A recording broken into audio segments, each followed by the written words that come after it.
Okay, hi, I'm Ronald. I'm a serial entrepreneur. I'm also one of the co-founders of Toradex, and today I'm here at Embedded World at the booth of Seed Studio. And Seed Studio is a really cool company, huh? yeah, it's an awesome company. They really bring your ideas to the market. And I was introduced to Seed Studio by Flavio, whom I know already for, I don't know, like 10 years, 12 years even, no? Yeah. And Flavio, at the time, he was participating at the competition that we ran at Toradex that was aiming at universities, and if they do cool stuff, we would promote them, we would give them some showroom here at the exhibition on our booth. And Flavio, at the time, he was presenting a submersible robot that can dive up to 400 meters. And that was a really cool project. And since then, we are friends. Flavio's from Genoa, so he knows how to build stuff that goes underwater. Because is it a submarine hunter? Yeah. What is it? More like a... It was just like a submarine, an autonomous submarine that can monitor pipelines, for example, or underwater bed. But now what I'm doing now is a carrier board for the computer module 4 from Raspberry Pi. And thanks to Seed Studio, I was be able to produce the carrier board, and they manage the fabrication, the manufacturing of the carrier board. This is for drone. It's for drone, for robot in general, for automation. For anything you need, where you need a small form factor carrier board. What Raspberry Pi is there? This is the computer module 4 and of the Raspberry Pi 4. And actually they're pushing out the second version of the Öchin board. And this application is to stream the video from the drone to the ground station at a very low latency, thanks to the OpenHD open source software. And of course, it's very cool because the latency is under 100 milliseconds and very high resolution. But it could, so is that the idea? High resolution, low latency drone? Yeah, actually. But of course, since it's a carrier board, you can even use for other purposes and develop any kind of fancy algorithm on Raspberry Pi and run it on a flash. So is this going to be in mass production? No, not the drone, but the carrier board, yeah. The carrier board. Yeah. Yeah, I mean, it's fair to say that they already produced more than 1,000 boards and sold it. So Seed Studio is really cool because they have a large network of distributors. Yeah. So they do the manufacturing for Flavio. Flavio gets a royalty on the board, and the rest is up to Seed Studio to do that. Yeah, and yes. you know, this project is really, really cool because it allows you to stream high resolution video from the drone to the base station. I mean, you need to have that in a very low latency because else you're going to crash the drone. So what he built there is absolutely cool. It's like there's all these drone competitions with all these guys racing around super fast. Don't they already have low latency, or what's the difference?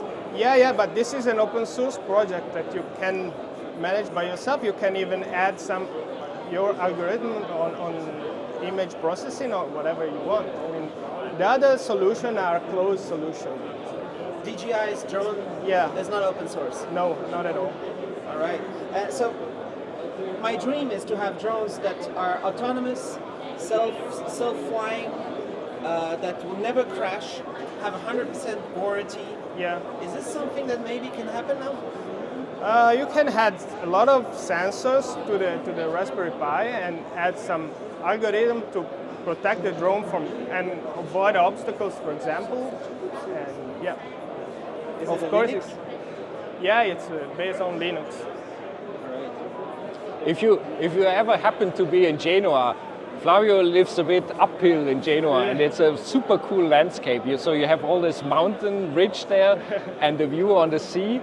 And if you happen to be there on a Saturday or Sunday, there's a very high likelihood that you can see Flavio just skydiving with his gliders and drones. So he's a super cool guy. You don't do base jumping? No, not really. Because I'm afraid to watch those videos on YouTube. No, right. And so, as soon as I met Eric from Seed Studio, I thought that was very important to connect those two guys. That's so cool. And so, maybe. So that's what you do. You connect. You connect with the Seed Studio, come with new ideas. Yeah. So basically, Flavio, he connected me to Eric, who is one of the co-founders of Seed Studio. And then we started discussing and brainstorming, like this is what you do on such an exhibition.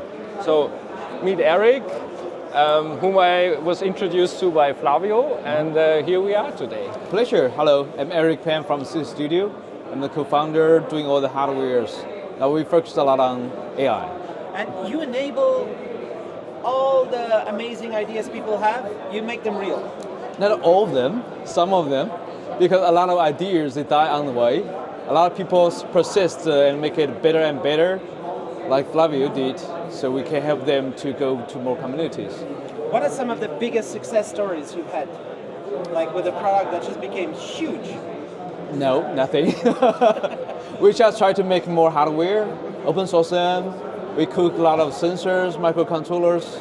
One of the popular ones are Groove, all kind of plug and play sensors. Then we have Xiao, which is a tiny size, I will show you later.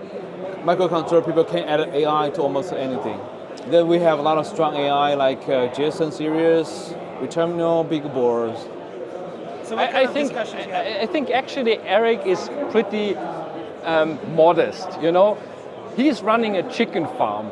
He's running a farm where you have tons of chickens, and you know that many chickens also produce big shit. So the turnover they have at Seed Studio is pretty amazing.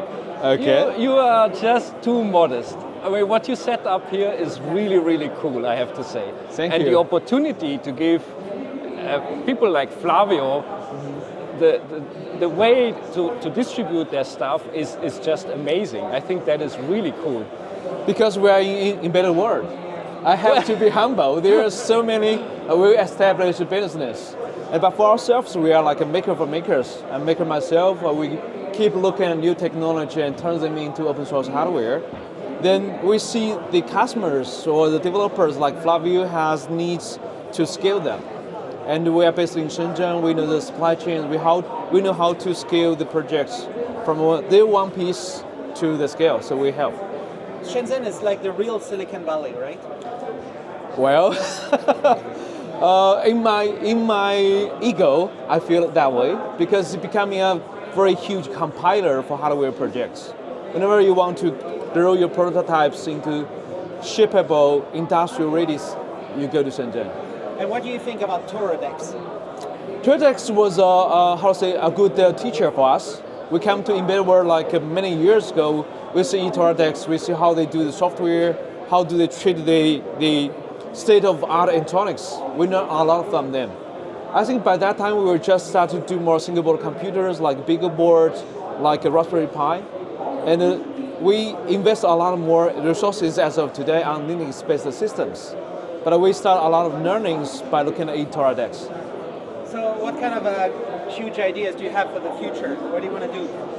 Well, I think I found I found somebody who finally understood me here at Embedded World. So I was telling Eric what I was up to for the past 4.5 years with this Semilimes human-machine social network, and I gave him a demo on my mobile phone, and he was like, "Oh, I had this idea 10 years ago, but I never dared to do it."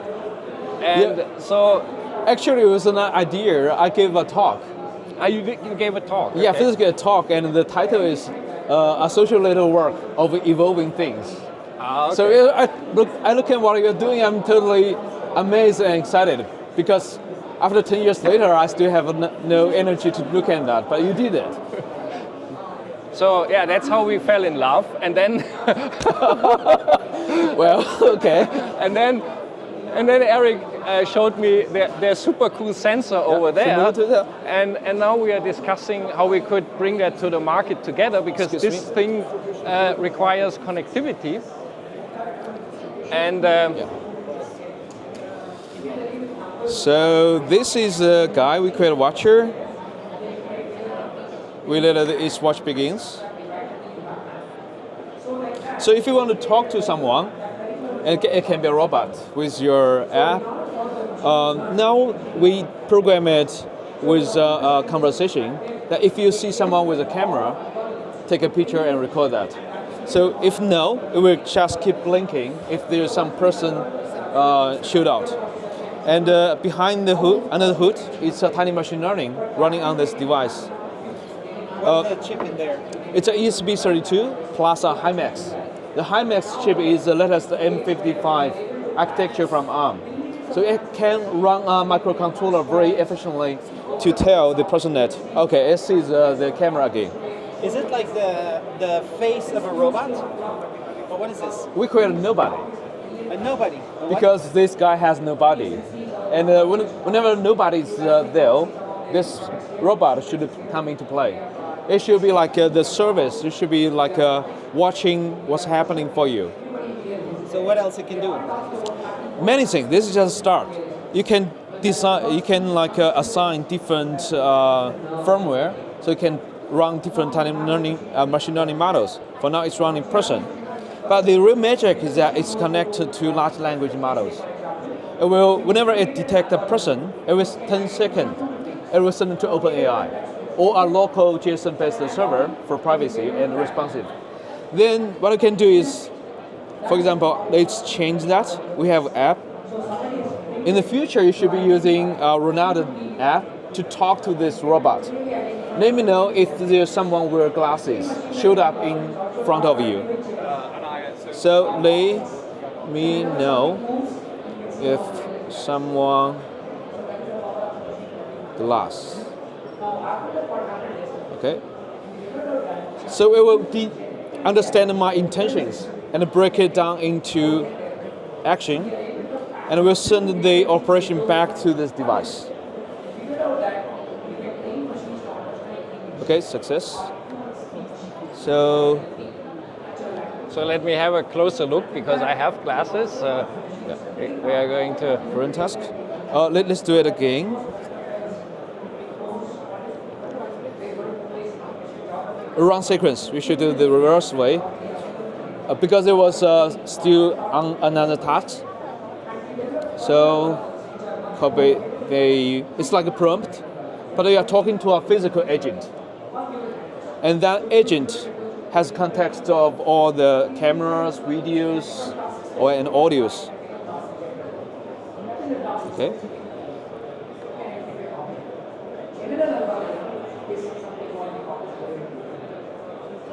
It will reboot. And What here. is it running the software? So we have a customized software based on ESP32 IDF. We built a firmware running the tiny machine learning models. So if someone with glasses go closer to that, Should I? please. Okay. You should look in a little bit. Have a closer look.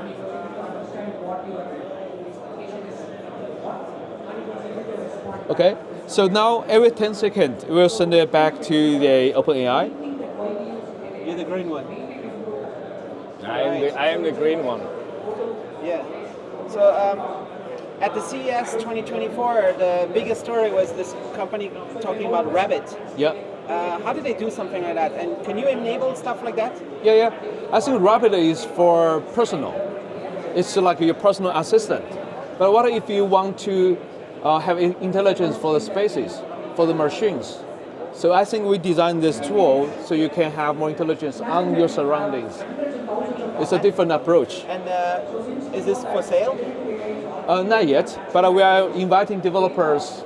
So if there's good ideas, there's good skill sets, please join us. We'll send you free sample. Yeah, and I think this is where we come in with Semilimes.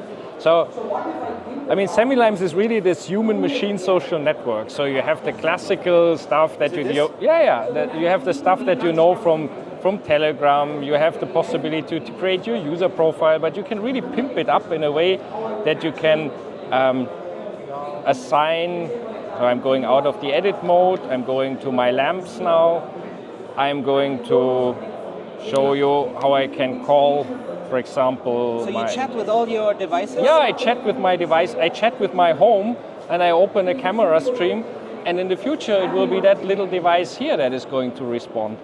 So here's my home, and the home can also call me, and I can place the home in a group chat with my family. Yeah. And I can share control interfaces with Flavio, for example. Here I have a control interface to a robot, and I want to share that with Flavio. So the only thing I need to do is share it with Flavio. And then this robot interface is going to be placed in a group chat with Flavio. And Flavio, he can access my robot, or he can open my door. But I can also call Flavio, of course. So if I want to call him, I simply call him up and it will ring the bell. So you can call people or machines? I can call people and machines, and I can mix people with machines, and machines can call people, and there's no difference between a machine and a person, except that one is physical and the other one is digital. Because it's always complicated with all these IoT devices to manage them and everything, and it would be nice if there was some kind of a standard. You know, my assumption was we are using smartphones, like if we use computers 80% of the time, it's probably our smartphones. And out of these 80%, the majority we spend on either social messengers or social networks. And this is the user interface that users like. Yep. So if I'm talking to a machine, I want to do it the same way as I'm chatting or phoning with my wife through WhatsApp. And then there's this component of sharing machines. It's not enough that you as a person have access to a machine, but it's a social thing. If you run something like a home automation, or if you are in an industrial environment where you have a manufacturing line that goes down, the machine will tell you there's a problem, but then you need to dispatch people.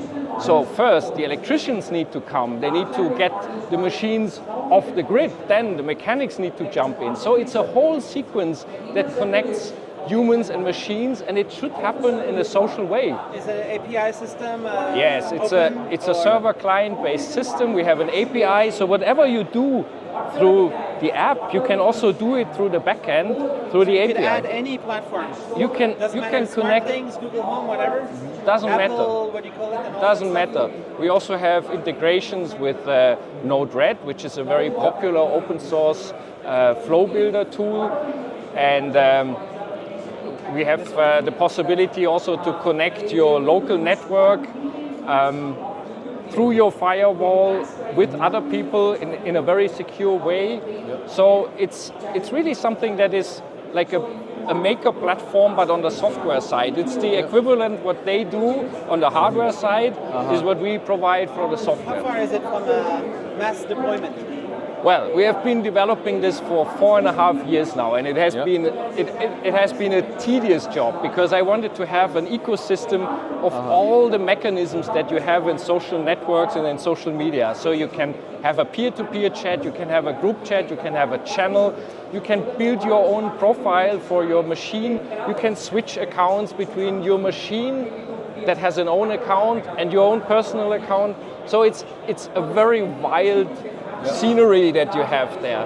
Yep. And now we are marketing this platform both to the consumer maker market, but in parallel also to the industrial embedded market, because I think there should be no difference between communicating privately with your family and also monitoring the machinery you have. I mean, we are used to push notifications, we are used to having vibrating phones. How did we meet here? It was also through a social network. Are you based on Flutter, or how do you support iOS? Yes, so the backend of our infrastructure is written in .NET Core, so it's also open source. We deploy it on the cloud through Docker containers, so we are totally cloud agnostic. And the front end framework we use is Google Flutter, and this is very nice, so that because it works on Linux, Windows. We have a iOS, Linux desktop. Android. Any platform that you can imagine. Maybe the Green Hills Integrity, there's no port of Flutter, but it's really truly cross-platform. You can also use it and run it. Device? Maybe, I don't know. We didn't test that. But at least what you can do is you can open a web browser and you can securely sign in. We have multi-factor authentication through QR code scanning. So it's a very secure platform, actually. That's awesome. Going to change the world, right? I don't know if it's going to change the world, and if it changes, it will take a couple of years, because we are now in the typical situation of chicken and egg. You know, we bring a platform out, and we need to incentivize people to produce content for that platform, because users will only use the platform if there is consumable content. It's like the same issue that a game developer has when they publish a game. You cannot just create a super cool console if that console is not out in the market and the game developer doesn't have a target audience that they can publish to. They will not produce content. So people can contact you? Sure, there's a website up and running, semilimes.com, and Semilimes is actually, it's a funny name. It was invented by my wife. It's a palindrome. Okay. It's called half lemons, you know, Semilimes. You can read it from the front or from the back. It's the way we present it is like this. You can scan the QR code and download the app from the App Store. Awesome. And here at the show, what kind of discussions do you have otherwise? So what things are happening? there are a lot of conversation because we talk about AI here, and people come to us and look at the new gadgets and talk about the AI capabilities. But I think the most important thing now is not about the computation power, it's about user experience. So I think what Ronaldo has done is totally perfect. I think it's going to be the ultimate way of human-machine interactions. Previously with HMI, you touch screens and you have a menus, buttons, but now you just talk to it. You just talk it through a chanting window. And in the natural languages. Yeah, and the cool thing is you can build interfaces still the classical way, like a menu where you push buttons. But you can also put a user, yeah, you can do that, but you can also put a user in a conversational chat, and you can even guide uninformed or unskilled users to operate the machinery in a professional way, because you tell them what to do and you give them choices that take them through the process. You should know if the user is a newbie or an advanced user. You should know like there's different way to interact. So the way we build it, it's my grandmother talking. Yeah. I think maybe it's reversed. Like the machine, previously HMI is you control a machine remotely or on site. But as the machine can connect to natural language models with context, with RAG, so it can actually guide the users. It saves a lot of trainings. Even the newbie can operate very complex machines. But of course, there might be some overseer to control all the actions underneath. Would you mind quickly showing otherwise what you have around here? Okay, so this is the newest gadgets, but behind that is the computation powers we have. So you can see we have the very close relationship with Jason. With NVIDIA, they have the highest computation power from 200 TOPS all the way to a few, like dozen of the TOPS. So you can do the AI very easily. Then you can have large language models running on the device for local usage. Then coming down to human-machine interactions, we have Raspberry Pi, we have BeagleBoard, we have Intel-based solutions. So we see them as the microprocessor on the edge. Yeah. Sorry. Yeah. And what's also interesting is about the microcontroller-based AI. Like this is the latest M55 architecture. You can, on the microcontroller, do the postnet. And you can transfer only like TensorFlow-like algorithms into these little gadgets. Espressif? Yeah, this is running on ESP device, but this one is HiMax. HiMax is another company, the good and very low power. And we can come to this side. Hello. Excuse me. Hi. So we have also a lot of sensors, trackers, solutions based on LoRaWAN and other connectivity. Like Leica is one of our partners. They are demonstrating their solution with the trackers for outdoor positioning and also event triggering. They just won the Best of the Show award from Embedded World. And yeah, they just got the award because they do the asset tracking with outdoor with LoRaWAN. And this is our solution from a very ready-to-use tracker. It's open source, it's a reference design, and also people can have dev kits to combine it with other sensors, so becoming a location-based sensing solution. And we have the gateway, we have those connectivities. And like this is the sensor we do based on LoRaWAN. It's a humidity and temperature sensor, or like a moisture sensor. It can run for like one battery running for 10 years and transmitting 10 kilometers. Wow. And this is our most popular one. It's called a Xiao. It's a microcontroller with AI inside of different spectrums, different capability with Nordic, with sensors, with cameras. And this is the latest we call C6. It supports Mentor and other connectivity. What kind of users use this one? All kinds of things, from keyboards to like microscopes. This is AI microscope by the, it's called ESP press scope. You can use AI to count like how many bacteria in that drop of water with this open source hardware. Yeah. So all this, what does it inspire you more? What do you mean by This whole discussion. it's the everything together. So just before we met you here at the booth, we were at the Raspberry Pi booth, and I was showing Semilimes also to one of the Raspberry Pi guys, and it took him a fraction of a second to understand what it's all about. And so in a show, during a show like Embedded World, you can connect to so many great people, nice people. You don't know if everything is going to turn out into some business, but it's the joy of discussing your ideas with other people, of maybe having a chance of working together in the future. Maybe I'm going to visit him in Shenzhen. Maybe he's going to drop by at my place in Switzerland. So maybe this is the beginning of a long friendship. Who knows? So I think many people at shows like this, they take this like, this is business and this is my private life. I'm not the guy like this. I know Flavio because of the show, because we work together, and he has been at my place many times, and the same, I love focaccia from Genoa, and he introduced me to farinata. So there's much more to electronics than just the electronics part. It's the joy of doing things together, of doing cool things together. Is it true that technology is the solution to all the world's problems? It's for sure not the solution. For sure not. What does that mean? There's other things, like politics and whatever? When I was still young, I was once invited to give a talk at the Swiss Foundation for, how is it called again? I don't know, the SATV, about the impact of technology on our lives. And if you think about it, the Romans, they cut down the trees in Yugoslavia, and 2,000 years after that, we still have no forest there, okay? Then at one point in time, we started burning coal and oil, and now we are seeing the effects.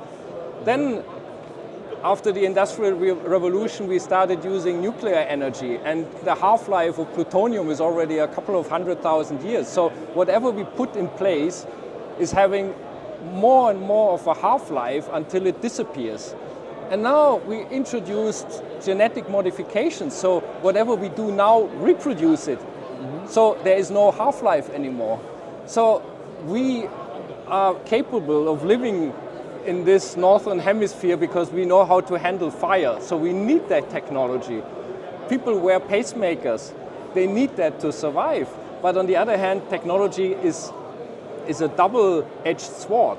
You have to know how to use it, and you need to use it responsibly. So technology is not the solution. The way you use technology is the solution. Can I add something to that? So instead of, because we don't know if technology is good or bad, it's a solution or the source. So I think what we are trying to do is to open the technology to more people. So you can always have a different way of using the technology to balance that. That's what we have been doing for 16 years. Open source technology, maker for makers. All right, cool. Thanks a lot. So, Cool. Good job. thank you. Flavio, that was a pleasure doing that with you.